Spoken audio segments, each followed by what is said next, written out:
वक्फ संशोधन कानून 2025 का विरोध मुस्लिम समुदाय के लोगों के द्वारा पूरे देश में विरोध किया जा रहा है। उसी सिलसिले में आज मुंगेर में भी तफज्जु औकाफ कमेटी खनका रहमानी मुंगेर की ओर से एक जनसभा का आयोजन नगर भवन में किया गया, जिसकी अध्यक्षता इमारत शरिया बिहार, झारखंड, उड़ीसा और पश्चिम बंगाल के अमीर शरीयत हजरत मौलाना अहमद वली फैजल रहमानी ने की। All India Muslim personal law board एवं अमारत शरिया बिहार, झारखंड, उड़ीसा और पश्चिम बंगाल के अमीर शरीयत हजरत मौलाना अहमद वली फैजल रहमानी के नेतृत्व में मुंगेर में भी मुस्लिम समुदाय के लोगों के द्वारा वक्फ कानून के विरोध में रैली निकालते हुए नगर भवन में एक विशाल जनसभा का आयोजन किया गया। इस सभा में आरजेडी के पूर्व प्रत्याशी और उनके समर्थक भी मौजूद थे। हाथों में वक्फ कानून के विरोध में स्लोगन लिखी तख्तियां के साथ लोगों ने एक साथ नारा भी लगाया कि हमें चाहिए आज़ादी, हम लेकर रहेंगे आज़ादी, वक्फ कानून से आज़ादी, आरएसएस से आज़ादी, बीजेपी से आज़ादी।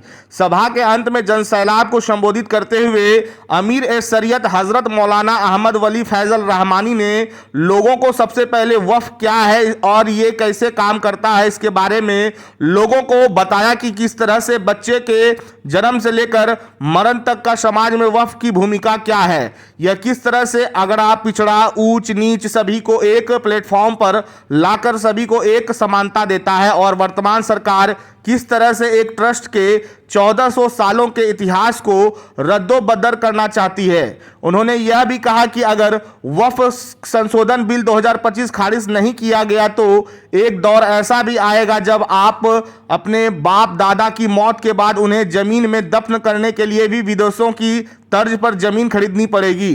इसके बाद उन्होंने मंच पर से ही इस्तेमाई दुआ की। और तीसरा लफ्ज है आपका जो हक है इबादत करने का, आपका जो हक है वक्फ करने का, उस हक को महदूद करने के लिए लाया जा रहा है। तो तीसरा लफ्ज जो है वो है महदूद करना। तो हुकूमत इस एक्ट के जरिए वक्फ की जायदादों को कंट्रोल करना चाहती है, आपको वक्फ की जायदाद से महरूम करना चाहती है और आपके हक को महदूद करना चाहती है। इन तीन चीजों को आपको याद रखना है। अब मैं आपको बताता हूं कि वक्फ क्या चीज है, असल में क्या चीज है। वक्फ खैर की यानी चैरिटी की एक ऐसी मिसाल है जो पूरी दुनिया में कहीं नहीं मिलती। इस खैर ने, इस चैरिटी ने इस मुल्क को क्या सिखाया है वो मैं आपके सामने रखना चाहता हूं। अभी आपके सामने यहाँ बहुत से लोग आए जो मुसलमान नहीं थे, जो आपके सामने आए और उन्होंने वक्फ के खिलाफ मुखालफत दर्ज कराई और यहाँ मौजूद हैं। आपके सामने, आपके साथ, आपके साथियों में, आपके बगल जो आज बैठे हुए हैं उसमें महादलित भी हैं, उसमें दलित भी हैं, उसमें रविदास समाज के लोग भी हैं, उसमें निचले भी हैं, उसमें अगड़े भी हैं। तमाम लोग आज यहाँ मौजूद हैं। ये क्यों मौजूद हैं इसको समझना जरूरी है। वक्फ से इनका क्या फायदा हो रहा है इसको भी समझना जरूरी है। आपको ये जानना जरूरी है कि इसके खत्म हो जाने से आपका क्या नुकसान है और इससे क्या फायदा है जो इंसानियत को पहुंचता है।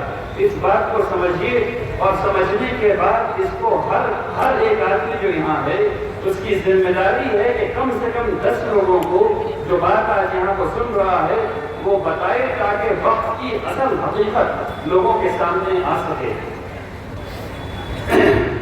हम सब लोग ये जानते हैं कि हम एक ऐसे मुल्क में रहते हैं जहाँ बराबरी नहीं है, जहाँ असमानता है, जहाँ ऊपर का क्लास है नीचे का क्लास है।